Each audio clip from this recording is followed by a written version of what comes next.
அறிவை வளர்த்துக் கொள்ளும்படி ஏவுவது குர்ஆன் முழுவதும் திரும்ப திரும்ப வலியுறுத்தப்படுகிறது.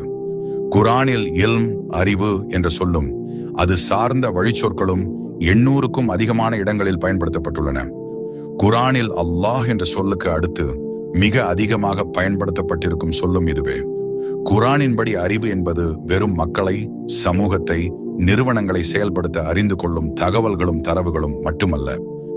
உண்மையான அறிவு ஒரு மனிதனை மாற்றி அவனுக்கு பரம்பொருளுடனும், அதாவது இறைவனுடனும், அவனின் இருப்பின் நோக்கத்துடனும் தொடர்பை ஏற்படுத்துவதன் வழியாக இந்த பிரபஞ்சத்துடன் ஒத்திசைவை ஏற்படுத்துவதாகும்.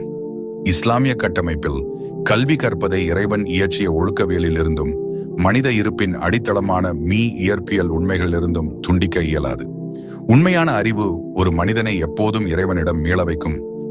காலனியமும் இஸ்லாமிய கல்வி முறையின் வீழ்ச்சியும் என்ற ஃபைசல் மாலிக் அவர்களின் கட்டுரையிலிருந்து